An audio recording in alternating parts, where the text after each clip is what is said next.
Hello everybody, welcome back to my channel, The Francophile Reader. So, it's been a long time since I last made a video. Throughout the month of January, I read The Reformation by Dermid Mcculloch. This is a one-volume overview of the Reformation.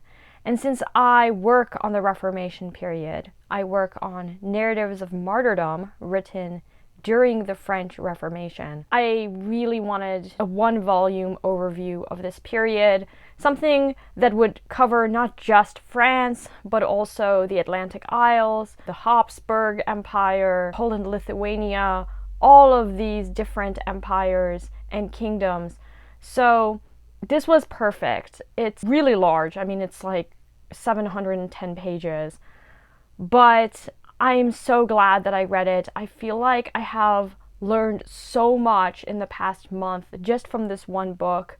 It has introduced me to a lot of other scholars that work on the Reformation, as well as given me some ideas for my own research. Dermid Mcculloch is a scholar of the English Reformation, so he is an expert in this field. And I would say that the strongest parts of this book are on the Atlantic Isles. But he really has done his research and is just a very engaging writer as well. Academics aren't always the best or the most engaging writers, but Mcculloch writes for a general audience without dumbing down the topic. He really keeps up with contemporary scholarship. Now, this book was published in 2003.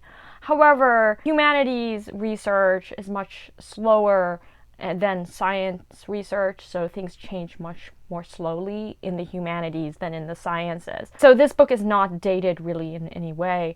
And the parts of the book that I knew very well, I thought that he presented masterfully. If there's one book that I would recommend to learn about the Reformation, it's this one. Couldn't more highly recommend it.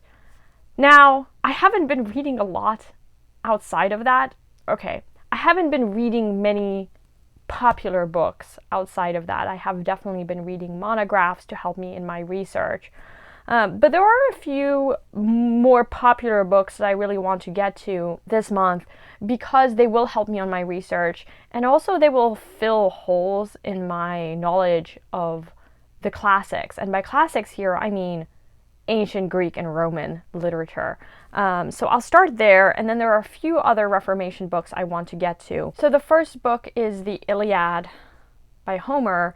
Now, I have read the Odyssey a couple times, though in the Robert Fagles translation. I have never read the Emily Wilson translation. And since she's a professor at Penn, I feel like I should read her translation. But I haven't read the Iliad. I've only read a third of it. And this is translated by Ennis Rees. This is just the Barnes & Noble edition that I bought secondhand. I really want to read this because I know that there are references to the Iliad everywhere in the Renaissance, as well as to Virgil's Aeneid.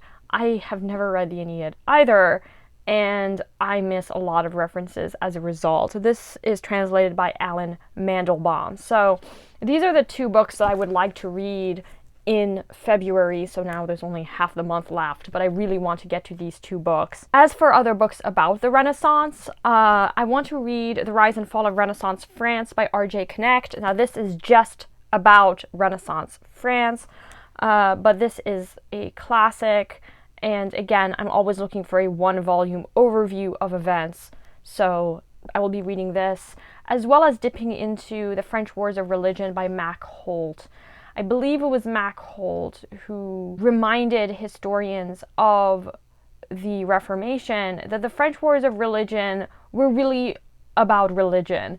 There was a tendency to focus on politics, which of course they are about politics, but to sideline religion or to try to downplay the religious aspect of this period, when in fact the wars of religion were being fought over religion. And evidence of that is in this epic poem, Les Tragiques by Agrippa d'Aubigné.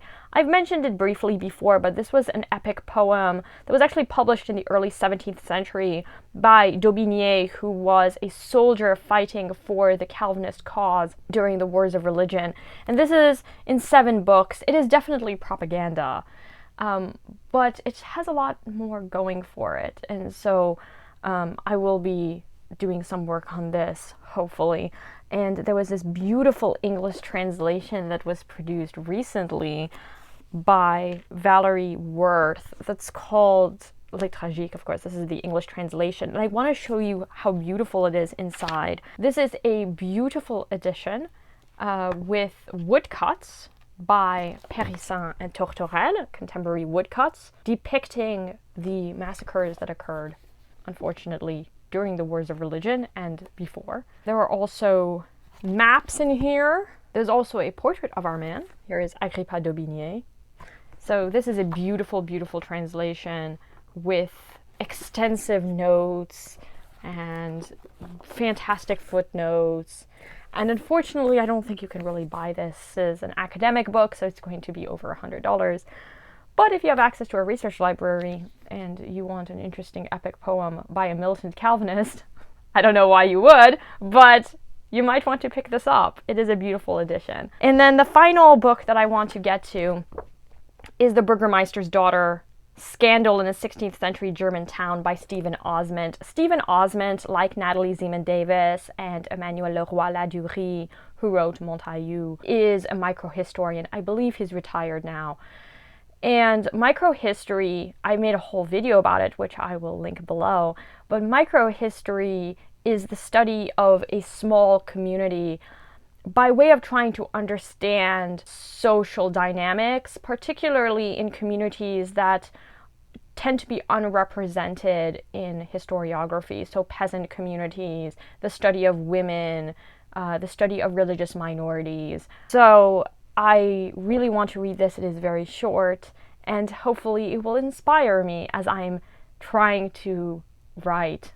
So those are the things I want to read. Let me know what you have been reading. As you can tell, everything is Renaissance Reformation related, or classics that I really need to get to because references to these works come up a lot, especially in accounts of massacres. So there you have it. I hope you guys are all doing well.